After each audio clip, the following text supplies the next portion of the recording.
দর্শক, শিক্ষাঙ্গন তারুণ্যের তথ্য গল্পে সাজানো পূর্ণাঙ্গ online news portal the daily ক্যাম্পাসের সরাসরি সম্প্রচারে আপনাদের স্বাগত জানাচ্ছি।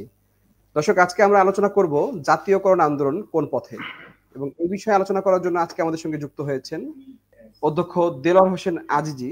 আপনাকে দ্য ডেইলি ক্যাম্পাসের সরাসরি সম্প্রচারে স্বাগত জানাচ্ছি। জি, আপনাকে ধন্যবাদ এবং দর্শক ও শ্রোতা যারা দেখছেন তাদেরকে ধন্যবাদ। আসলে আলোচনা অনেক, সময় খুব অল্প। আমি প্রথমে এই জন্য প্রশ্নের পর্বে চলে যেতে চাই। অধ্যক্ষ দেলোয়ার হোসেন আজিজি, আপনার কাছে প্রথমে যে বিষয়টি জানতে চাই যে গত 12 ফেব্রুয়ারি থেকে আপনারা জাতীয় প্রেস ক্লাবের সামনে অবস্থান কর্মসূচি পালন করছেন, আপনারা প্রতীকী অনশন কর্মসূচি পালন করেছেন, এবং আগামী সপ্তাহে অর্থাৎ চলতি সপ্তাহে হয়তো আপনারা আরো কঠোর কর্মসূচিতে যাবেন। তো আসলে আপনাদের এই যে গত 10 দিনের যে আন্দোলন সংগ্রাম, সেই আন্দোলন সংগ্রামে আসলে আপনাদের কি মনে হচ্ছে যে আপনাদের যে দাবি বা 5.5 লাখ শিক্ষক কর্মচারীর যে দাবি, প্রাণের দাবি, সেই দাবি আসলে বাস্তবায়ন হতে যাচ্ছে কিনা বা কোন অবস্থায় আছে, যদি এই বিষয়টি আমাদেরকে একটু বলতেন। জি, ধন্যবাদ শিহাব ভাই, এবং যারা দর্শক এবং শ্রোতা আমাদের প্রোগ্রামটি দেখছেন সকলকে স্বাগত জানাচ্ছি আজকের এই প্রোগ্রামে। আমরা এমপিভুক্ত শিক্ষা জাতীয়করণ প্রত্যাশী জোটের ব্যানারে গত 12 ফেব্রুয়ারি থেকে জাতীয় প্রেস ক্লাবের সামনে এমপিভুক্ত শিক্ষা জাতীয়করণের দাবিতে এমপিভুক্ত শিক্ষকদেরকে শতভাগ উৎসব ভাতা, বাড়ি ভাড়া এবং মেডিকেল ভাতা দেওয়ার দাবিতে আমরা অবস্থান কর্মসূচি লাগাতার পালন করছি। শিহাব ভাই, আওয়াজটা মনে রিপিট হচ্ছে। ভাই, আমার কোনো রিপিটেশন হচ্ছে না, আপনি কন্টিনিউ করতে পারেন। আমি তো আওয়াজ শুনতে পাচ্ছি, আমার ডিভাইসের কানেকশনের কারণে হয়তো এরকম সমস্যাটা হতে পারে, বাট আমাদের দর্শকদের সাউন্ড সবকিছু ঠিক আছে। আপনি কন্টিনিউ করেন প্লিজ। আমি কথা বলতে পারতেছি না, মানে আওয়াজ, আমার কথাগুলো আমি বারবার শুনছি। আমরা আপনার কথা বারবার শুনতে পাচ্ছি না, আপনার কথা ঠিক আছে, আপনি কথা কন্টিনিউ করুন। আচ্ছা, আমরা 12 তারিখ থেকে আমি কথা বলতে পারতেছি না আপনার।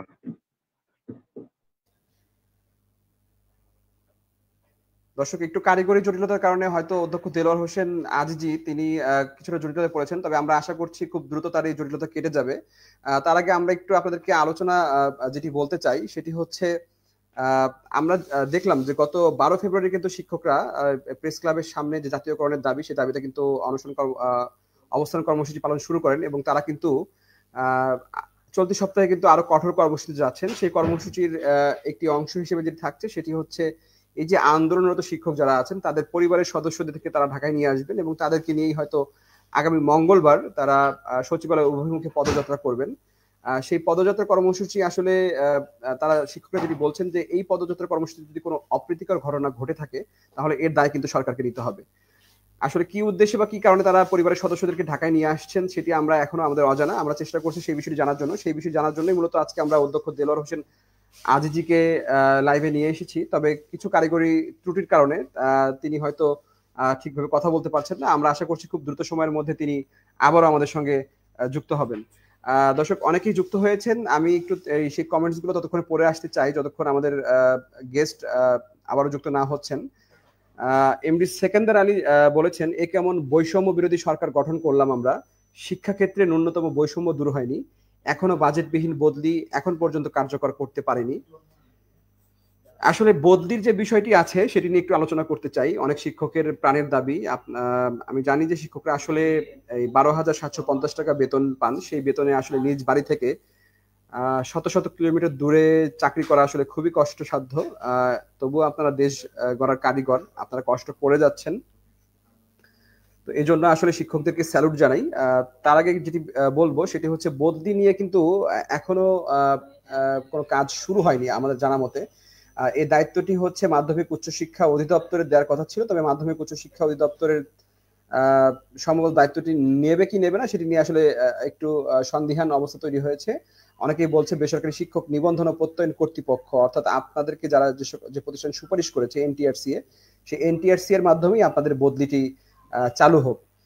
এখানে সর্বজনীন একটি বদলির বিষয় আছে, অর্থাৎ যারা এনটিআরসি এর সুপারিশে নিয়োগ পেয়েছেন তাদের এবং যারা এনটিআরসি এর সুপারিশের বাইরে বা কমিটির মাধ্যমে নিয়োগ পেয়েছেন তাদের জন্য বদলি হয়, সেটি নিয়ে আসলে এই মুহূর্তে কাজ চলছে। তো আসলে বদলি কোন সংস্থার মাধ্যমে হবে বা কি অবস্থায় হবে সেটি কিন্তু চূড়ান্ত এখনো হয়নি, যার কারণে বা সর্বজনীন নাকি শুধু সুপারিশ প্রাপ্তদের বদলি সেটিও এখনো পুরোপুরি চূড়ান্ত হয়নি। যদিও আপনার এনটিআরসি এর সুপারিশপ্রাপ্ত শিক্ষকদেরই কিন্তু বদলির সুযোগ দেওয়ার জন্য মন্ত্রণালয়ের যে পরিপত্র সেই পরিপত্রটি জারি করেছে। তবে পরবর্তীতে যখন কমিটির মাধ্যমে নিয়োগপ্রাপ্তরা আন্দোলন করলেন, সেই আন্দোলনের প্রেক্ষাপটে কিন্তু সর্বজনীন বদলির বিষয়টিও চলে এসেছে। আসলে দুটি বিষয় নিয়েই একটু গোলমেলে অবস্থা, যার কারণে এখনো বদলির কাজ শুরু হয়নি। তা বদলি আসলে কবে বাস্তবায়ন হবে সেটি এখনো নিশ্চিতভাবে বলা যাচ্ছে না। তবে আমরা চেষ্টা করছি শিক্ষা উপদেষ্টা অধ্যাপক ওয়াহিদউদ্দিন মাহমুদের সঙ্গে যোগাযোগ করার জন্য, যেহেতু বদলিটি তার হাত ধরেই হয়েছে, মানে পরিপত্র জারি হয়েছে, তিনি যেন এই বিষয়ে ত্বরিত ব্যবস্থা নেন সেটি আমরা চেষ্টা করব। আমরা একটু ইএফটি নিয়েও আলোচনা করব। আমরা ইএফটি নিয়ে আলোচনা করতে চাই। ইএফটির যে বিষয়টি রয়েছে সেটি হচ্ছে চলতি সপ্তাহে কিন্তু জানুয়ারি মাসের যে বেতনের অপেক্ষা আপনারা করছেন সেই বেতনটি খুব সম্ভবত হয়ে যাবে। হয়তো শুরু সোমবার বা মঙ্গলবারও হতে পারে বা বুধবার বৃহস্পতিবারও হতে পারে। তবে আশা করা যাচ্ছে যে চলতি সপ্তাহে ইএফটির মাধ্যমে বেতন আপনারা পাবেন। এটি সর্বশেষ যে অবস্থায় আছে আমরা যতটুকু জানি, জানুয়ারি মাসের বেতন প্রায় 3.5 লাখ শিক্ষক কর্মচারী জানুয়ারি মাসের বেতন এখনো পাননি। তাদের বেতনের প্রস্তাব ইতিমধ্যে মন্ত্রণালয়ে পাঠানো হয়েছে গত সপ্তাহে। তো সেই প্রস্তাব অনুমোদনও হয়ে গেছে। এখন অর্থ মন্ত্রণালয় থেকে কিংবা হচ্ছে চিফ অ্যাকাউন্ট অফিসার থেকে যদি আপনাদের অর্থ ছাড়ের নির্দেশনাটি চলে আসে তাহলে আপনারা মেসেজও পেয়ে যাবেন এবং ব্যাংকে টাকাও হচ্ছে আপনাদের ঢুকে যাবে। এরপরে আপনারা টাকাটি উত্তোলন করতে পারবেন। তো আসলে সবারই ধারণা ছিল যে ইএফটির মাধ্যমে যদি যেহেতু বেতন ভাতা দেওয়া হচ্ছে সেহেতু শিক্ষক কর্মচারীদের যে 10 তারিখ বা 10 তারিখের পরে বেতন পাওয়ার যে বিষয়টি ছিল সেটি বন্ধ হয়ে যাবে। তবে এখন শিক্ষক কর্মচারীরা যে ভোগান্তিতে পড়ছেন, যে তাদের বেতন কিন্তু মাসের শেষের দিকে তারা পাচ্ছেন, যেটি তাদের ভোগান্তি কয়েক গুণ বাড়িয়ে দিয়েছে। এজন্য তারা দ্রুত সময়ের মধ্যে ইএফটির যে কার্যক্রম সেই কার্যক্রমটি যেন সফলতার সঙ্গে পরিচালনা করা হয় সেই ব্যবস্থা নিতে শিক্ষা উপদেষ্টা মহোদয়ের কাছে আবেদন জানিয়েছেন। আমরা আপনাদের আবেদনটি পরবর্তীতে যদি সুযোগ হয় তাহলে শিক্ষা প্রশাসনের উচ্চ পর্যায়ে বা উচ্চ মহলের কাছে পৌঁছে দেওয়ার চেষ্টা করব। দর্শক, আমাদের সঙ্গে অধ্যক্ষ দেলোয়ার হোসেন আজিজি আবারও যুক্ত হয়েছেন। আমরা তাকে লাইভে যুক্ত করে নিব। অধ্যক্ষ দেলোয়ার হোসেন আজিজি, আপনি কি আমাকে শুনতে পাচ্ছেন?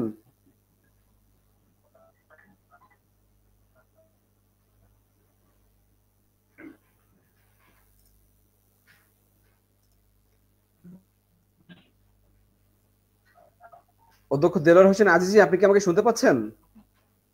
হ্যাঁ, শুনতে পাচ্ছি আপনাকে। আপনার সাউন্ড সমস্যা কি ঠিক হয়েছে? হ্যাঁ, জি, আচ্ছা, আমরা যে আলোচনাটি করছিলাম যে এই যে গত 12 ফেব্রুয়ারি থেকে আপনাদের আন্দোলন শুরু হয়েছে, আজকে হচ্ছে 22 তারিখ চলে গেল, অর্থাৎ আপনাদের 10ম দিনের মতো আন্দোলন আপনাদের শেষ হলো। এখন চলতি সপ্তাহে আপনারা খুব সম্ভবত আরো কঠোর কর্মসূচির দিকে ধাবিত হচ্ছেন। এই সম্পর্কে আমাদেরকে একটু বিস্তারিত বলবেন। একই সঙ্গে আপনাদের এই জাতীয়করণের দাবি আসলে আদায়ের কতটুকু কাছে আপনারা পৌঁছেছেন সে সম্পর্কে একটু বিস্তারিত জানাবেন। অধ্যক্ষ দেলোয়ার হোসেন আজিজি। ধন্যবাদ শিহাব ভাই এবং দর্শক এবং শ্রোতা যারা আমাদের লাইভের সাথে যুক্ত হয়েছেন এবং পরবর্তীতে আপনারা লাইভ প্রোগ্রামটি দেখবেন। সকল আজকের লাইভ প্রোগ্রামে দর্শক, কারিগরি ত্রুটির কারণে তিনি আবারও আমাদের সঙ্গে চলে গেছেন। আসলে নেটওয়ার্ক জনিত সমস্যার কারণে তিনি হয়তো যুক্ত হতে পারছেন না। তো আসলে আমরা যেমনটি বলছিলাম যে ইএফটির যে বিষয়টি, ইএফটি নিয়ে কিন্তু শিক্ষকরা আসলে খুবই দুশ্চিন্তার মধ্যে রয়েছেন। আমাদের কাছে প্রতিনিয়ত ফোন করছেন, ডেলি ক্যাম্পাসের অফিসে ফোন করছেন যে তাদের এই ইএফটির যে জটিলতা সেই জটিলতা যেন সরকার দ্রুত সময়ের মধ্যে নিরসন করে। আসলে কেন এরকম হচ্ছে সেটি আমরাও আমাদেরও বোধগম্য না। আমরা এটি বের করার চেষ্টা করছি যে এটির পেছনে আসলে কারণটা কি, কেন দেরি হচ্ছে। তারা যে অজুহাতগুলো দেখাচ্ছে যে আপনাদের কিছু তথ্য ভুল রয়েছে, সেই ভুলের কারণে এই বেতন আসলে ছাড় করতে কিছুটা বিলম্ব হচ্ছে। তবে তারা কিন্তু এটিও বলেছে যে ভুল সংশোধনের সুযোগ আপনাদেরকে দেওয়া হচ্ছে। মার্চের শেষ কিংবা এপ্রিলের প্রথমার্ধে এই সুযোগ শেষ হবে। তো যেহেতু ভুল সংশোধনের সুযোগ আপনাদেরকে দেওয়া হচ্ছে এবং সময়সীমা বেঁধে দেওয়া হচ্ছে, তাহলে আসলে এই বেতন ছাড় করতে দেরি কেন? তাদের কাছে সকল তথ্যই রয়েছে, সেই তথ্যগুলো তারা যাচাই করলে, তাদের নিজেদের মতো করে যাচাই করে মাসের শুরুর দিকে যাচাই করলে কিন্তু সেই বিষয়টি সমাধান হয়ে যায়। কোনো কারণে কোনো একটি ল্যাকিংস বা কোনো কিছু রয়েছে নিশ্চিতভাবে, আমরা চেষ্টা করছি, আমাদের কাজই সেটা খুঁজে বের করা আসলে কোনো সমস্যা হয়েছে কিনা সেটি আমরা খুঁজে বের করার চেষ্টা করি, একটি প্রতিবেদন করার চেষ্টা করি। আমি একটু কমেন্টস পড়তে চাই, অনেকেই যুক্ত হয়েছেন, সেই কমেন্টস থেকে পড়ে আমি আসলে আজকে আলোচনাটি খুবই গুরুত্বপূর্ণ। তবে অধ্যক্ষ দেলোয়ার হোসেন আজই হয়তো কোনো কারণে আমাদের সঙ্গে যুক্ত হতে পারছেন না, কারিগরি ত্রুটির কারণে। আমরা চেষ্টা করছি তাকে আবারও যুক্ত করার জন্য। আমি একটু কমেন্টস পড়ে আসতে চাই।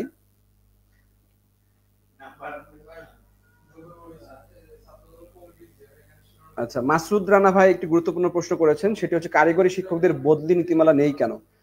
কারিগরি শিক্ষকদের বদলি নীতিমালা এখনো জারি হয়নি।